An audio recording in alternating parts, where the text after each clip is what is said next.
আশি আশি করে নগরে এলো শীত। হাড় কাঁপানো শীত এলো পৌষের মাঝে। বৃহস্পতিবার সকাল থেকেই ঢাকার তাপমাত্রা ১৩ ডিগ্রি সেলসিয়াসের ঘরে। কুয়াশা পর্দার ওপারে হাতছানি শৈত্যপ্রবাহের। ভোর থেকে নেই সূর্যের দেখা। হিম শীতকে ঠেলে ঠেলে নগর জীবনের চাকা এগিয়ে নেওয়ার এ চিত্রও গতদিনের মতো নয়। গায়ে শীতের কাপড় তুলবে কিনা এ নিয়ে নাগরিকের প্রতিদিনের দ্বন্দ্বের মীমাংসা ঘটেছে। মোটা ভারী পুরো সোয়েটার পরেই কাজে বেরিয়েছেন ঢাকাবাসী। আবহাওয়ার এই পরিবর্তনের ভোগান্তি তো আছেই। আগুন পোহাইতে আছি, শীতের জ্বালার চোটে আর টিকতে পারি না। এই বছরে আর কি এই প্রথম শীত পড়ছে, লোকজন একটু কম চলাচল করতেছে। অনেক কম বেচায়নি আগে, ঠান্ডা মানুষ খাইতে চায় না কিছু। বছরের শুরুতেই প্রাণচঞ্চল শিক্ষা প্রতিষ্ঠানগুলো, তবে শীতের তীব্রতায় কিছুটা বেগ পেতে হচ্ছে শিক্ষার্থীদেরও।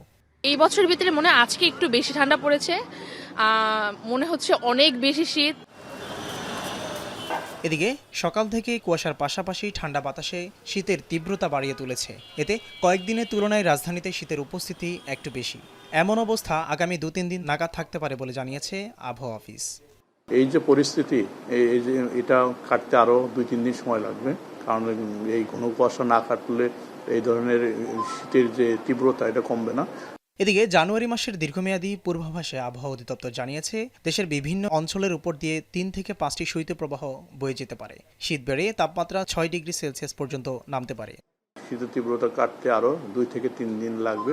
তারপর যেটা হবে, ওই সময় ঘন কুয়াশা কেটে যাবে এবং সেই ক্ষেত্রে দেখা যাচ্ছে অনেক জায়গায় তাপমাত্রা ১০ নিচে নেমে আসবে এবং নতুন করে আপনার কোল্ড ওয়েভ শুরু হবে সেই সময়, যদিও রাতে দিনে তাপমাত্রা বাড়ার সম্ভাবনা আছে। আবহাওয়া পূর্বাভাস বলছে এ মাসে দেশের পশ্চিম, উত্তর ও উত্তর পূর্বাঞ্চলে ২-১টি মাঝারি থেকে শৈত্যপ্রবাহ বয়ে যেতে পারে।